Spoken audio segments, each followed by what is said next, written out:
I need to tell you about the moment I realized the world had fundamentally changed.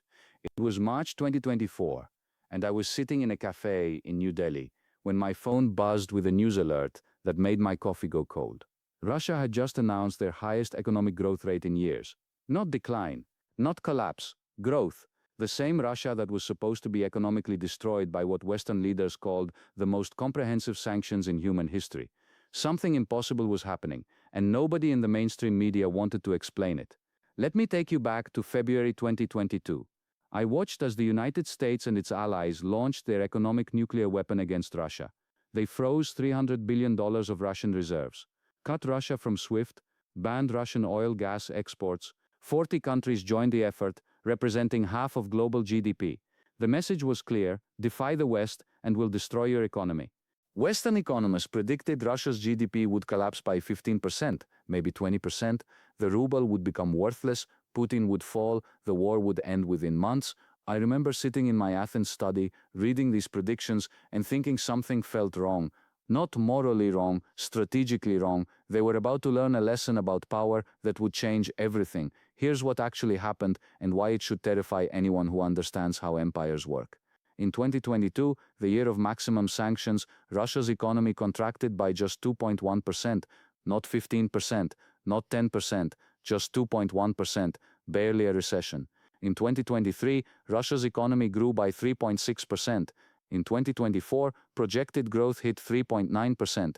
For context, Germany managed 0.1% growth, the UK about 1%, France 1.2%. The sanctioned pariah was outpacing the countries that sanctioned it. But here's where this story gets truly fascinating, and where I realized we were witnessing the end of an era. Let me tell you about a phone call I received from an old friend who works as an oil trader in Mumbai. His voice was shaking with excitement, not fear. "Yanis," he said, "you need to understand what's happening here. Before February 2022, we bought almost no Russian oil. Why would we? We had established suppliers, stable relationships. Then suddenly Russian companies started calling us, offering crude at $30 below market price. Think about what that means. India imports 5 million barrels per day. A $30 per barrel discount equals $150 million in daily savings, over $50 billion per year. What would any rational economic actor do? They'd buy it.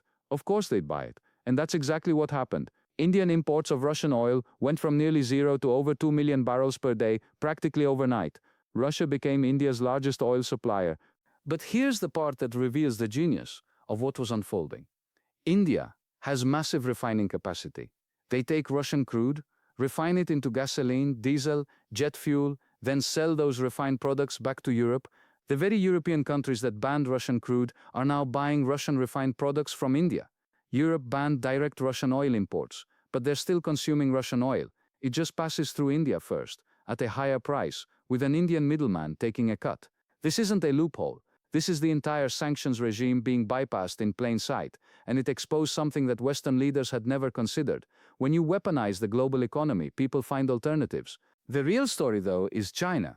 Before the war, Russia-China trade totaled about $147 billion per year. Significant but not transformative. Russia's orientation was still primarily westward. When the West cut Russia off, Russia had one direction left to turn: east. China welcomed them with open arms. In 2023, Russia-China trade hit $240 billion, a 63% increase in just 1 year. But here's the crucial detail that changes everything. This isn't just trade, it's the deliberate construction of an alternative economic system designed to bypass Western control. When Russia sells oil to China, they don't settle in dollars, they settle in yuan and rubles. When China sells technology to Russia, payment comes in their own currencies, not through Western banks. For 80 years, the dollar has been the mandatory middleman in global trade. Want to buy oil? Convert to dollars first. Want to sell grain? Get paid in dollars. This gave America immense power, because every country needed dollars, needed to maintain good relations with Washington, to access the dollar system. Russia and China just opted out. The world's largest energy exporter and largest energy importer cut out the middleman entirely. This is the sound of American influence crumbling. Not loudly, not dramatically, but transaction by transaction, barrel by barrel, the foundation is eroding. Let me show you how this affects real people, because abstract numbers hide human consequences. Imagine you're a factory owner in Germany. For decades, you relied on cheap Russian gas to power your operations. Your production costs were low, your products competitive globally. Then the war started. Russian gas was cut off. You understood the principle behind the sacrifice. But your energy costs didn't just increase, they quadrupled. The LNG now shipped from America or Qatar costs 4 times what Russian pipeline gas cost. You can't raise prices because you're competing with factories in China and India that still have cheap energy. So you make a choice, cut production, lay off workers, or move your factory entirely. This is happening right now across German industry. Chemical companies, steel manufacturers shutting German plants and moving operations, not because of Russian actions, but because of European sanctions on Russia. The sanctions hurt Europe more than they hurt Russia. Russia found alternative markets. Europe hasn't found alternative energy sources at comparable prices. The weapon worked in reverse. But the moment that truly revealed the shift in global power was when the United States froze $300 billion of Russian central bank reserves in February 2022. It was supposed to be the knockout blow. Russia had stored these reserves in Western banks as insurance. Freeze them, and Russia couldn't defend its currency, couldn't function. Instead, it taught every country on earth a terrifying lesson. Money held in Western banks isn't really yours. It can be taken away with a political decision. Your savings, your reserves, your insurance, it's only yours until the West decides it isn't. Think about this from China's perspective. China holds over $3 trillion in foreign reserves, much of it in dollars, much of it in Western banks. China watched Russia lose $300 billion overnight and asked themselves, could this happen to us? Of course it could. America has repeatedly threatened sanctions over Taiwan, over Xinjiang, over Hong Kong. So what does any rational actor do when they realize their savings aren't safe? They diversify. They reduce dollar holdings. They buy gold. They build alternative payment systems. And that's exactly what's happening. China has been steadily reducing its treasury holdings. Saudi Arabia is accepting payment in yuan. The UAE is trading in local currencies. Country after country is quietly, without announcements, reducing dependence on the dollar system. This is the unintended consequence of financial sanctions. You use the dollar as a weapon once, and everyone starts looking for alternatives. The weapon is powerful, but using it destroys its future effectiveness. The dollar was America's economic nuclear bomb. America used it against Russia. Now the whole world is building fallout shelters. Let me tell you about BRICS, because this is where the alternative architecture is being constructed. BRICS started as just an acronym: Brazil, Russia, India, China, South Africa. 5 countries with nothing in common, except they weren't the West. For years it was mostly talk, summits, declarations, very little substance. But watch what happened since 2022. In 2024, BRICS expanded. Saudi Arabia, UAE, Egypt, Iran, Ethiopia joined. Now you're looking at a bloc that includes the world's 2 largest populations, the largest oil exporters, the largest oil importer, 45% of the world's population. 35% of global GDP measured by purchasing power. And they're building institutions, a BRICS payment system to rival SWIFT, a development bank to rival the IMF and World Bank, currency swap agreements so members can trade without dollars.